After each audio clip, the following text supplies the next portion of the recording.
welcome to Common Sense Bharatiyan. Where this is Bharat Reacts with Sundar Ramalakshmanan as usual.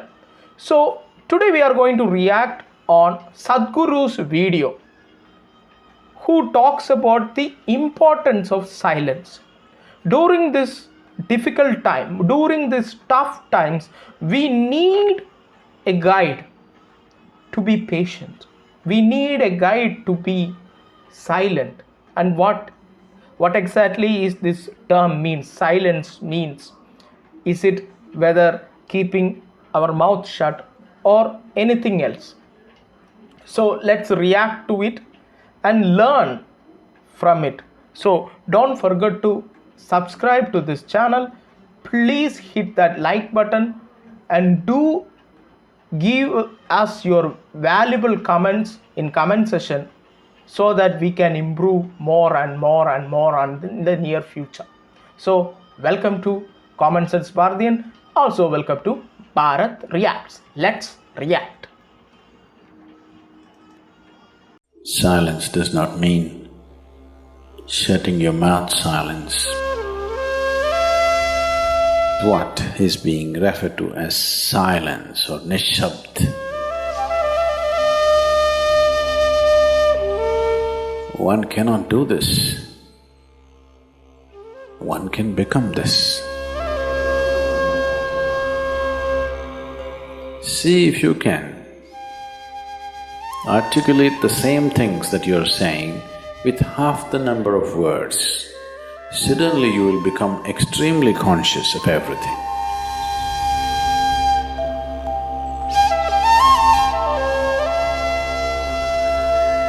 The wind makes its own sound, so does the water.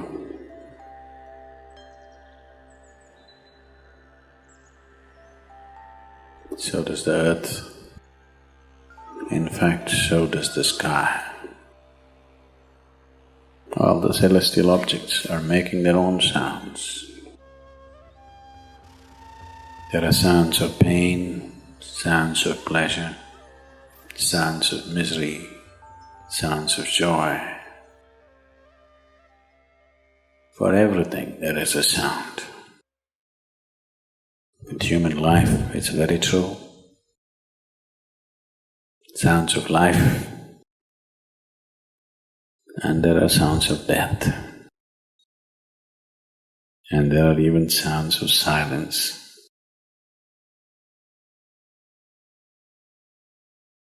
So this complex amalgamation of sounds, different kinds of sounds, creates different intent, different levels of compulsiveness, different levels of bondage, and different possibilities of entanglement.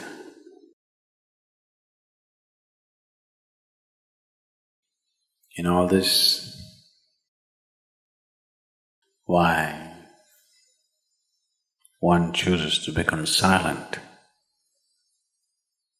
Silence is not a way of denying yourself life. It is not even about denying yourself articulation. Silence is about moving from compulsiveness to consciousness. All sounds represent different forms and different dimensions of compulsiveness. When one chooses to become conscious, not be entangled in the compulsive nature of the existence, he naturally chooses to become silent. Silence does not mean shutting your mouth silence, plugging your ears silence. You can sing in silence. You can dance in silence. You can even speak in silence.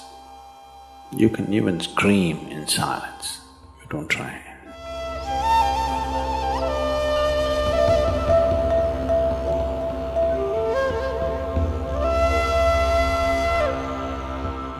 does not mean when everybody is silent you scream. That is not screaming in silence.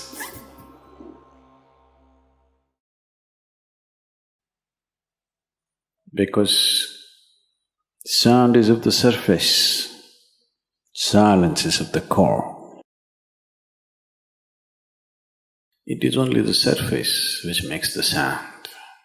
See, now the water is hitting the surface and making the sound. Deep down, there is no sound. That is so with life. On the surface, it is a very complex mesh of sounds, a maze of sounds happening.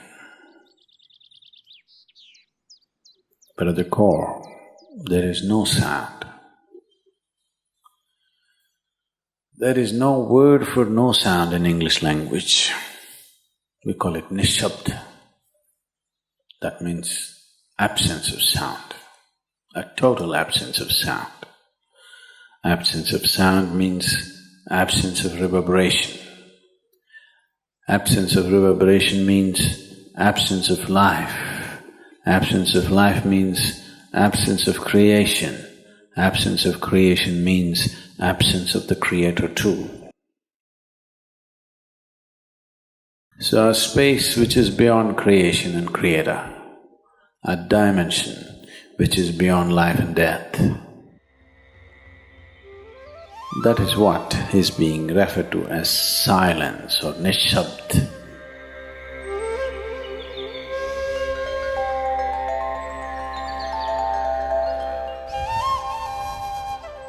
One cannot do this. One can become this. Commonly, there are two words employed to describe this. One is maun, that means you're practicing silence, you're not silent. You shut your mouth and you're remaining in maun. This is not nishabd. Maun means you're practicing silence. If you're practicing something, obviously you're not that. Are you life or are you practicing life? I'm asking you. Are you life or are you practicing life? Practicing life? No, your life.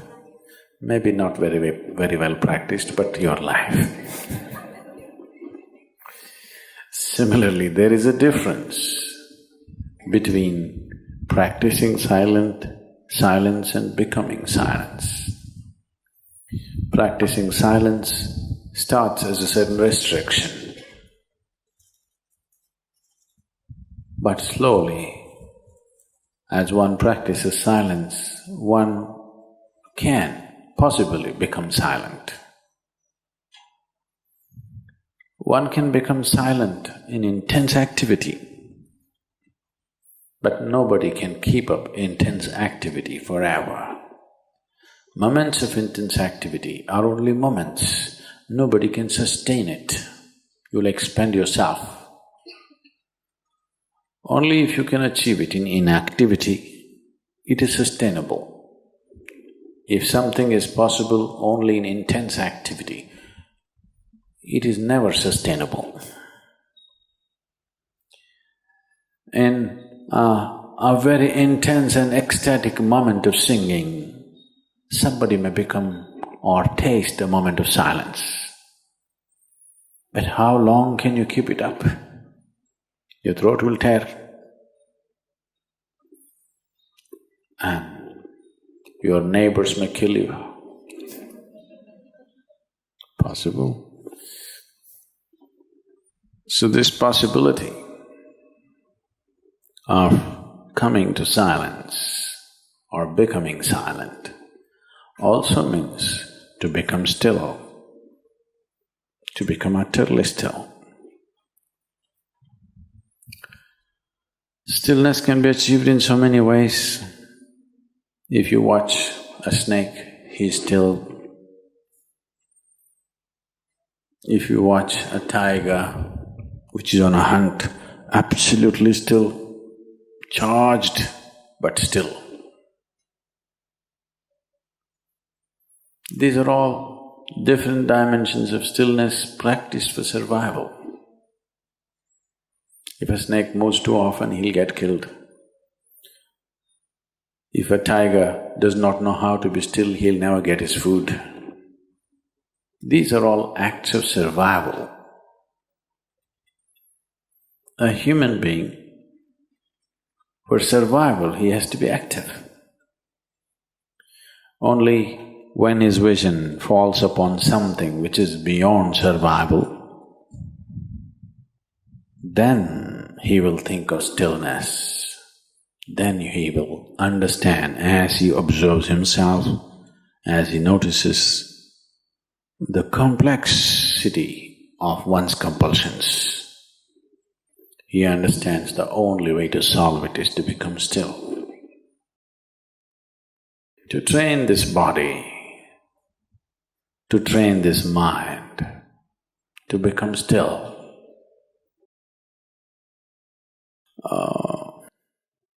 takes some effort. If one is simply blissed out, he will become still.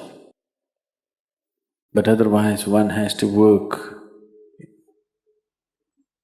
bit by bit, one has to work to bring this body to absolute stillness. Most people cannot hold their body in one place for any length of time. They're all the time in moment.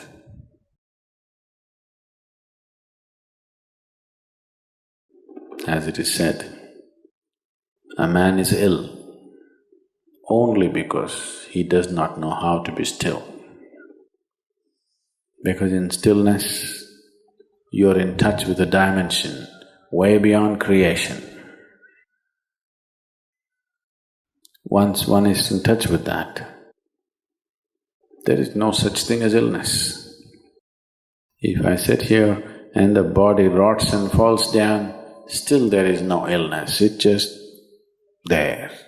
Because in fact, when one becomes utterly still, he may not be able to hold on to the body unless he learns the tricks, the mechanism of the body.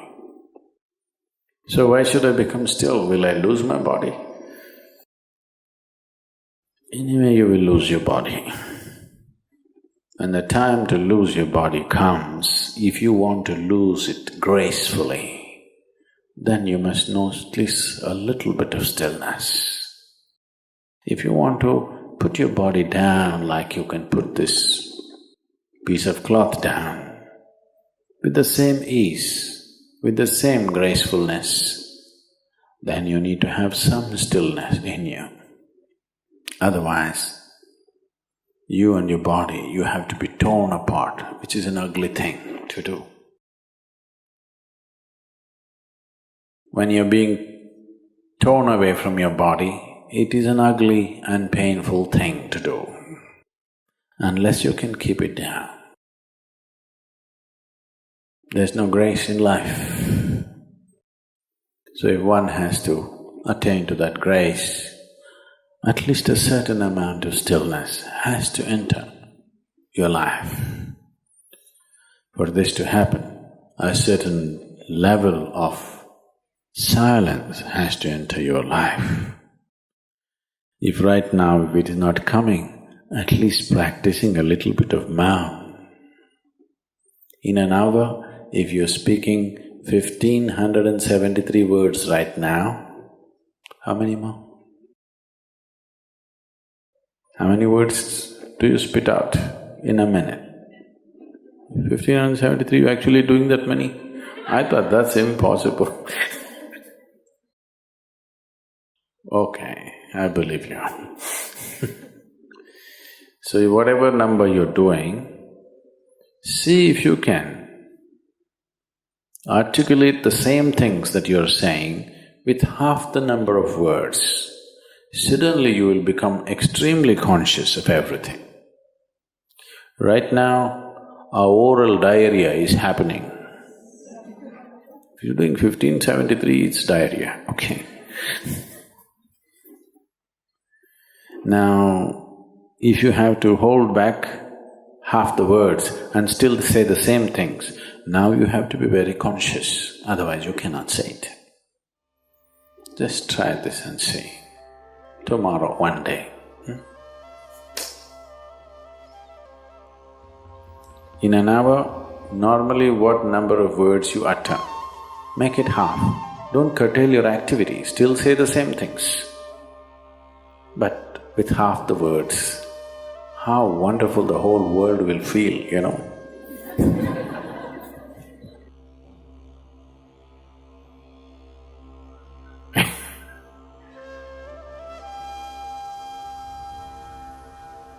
World will be a wonderful place, I'm telling you, tomorrow, if everybody does this. Many marriages will be saved.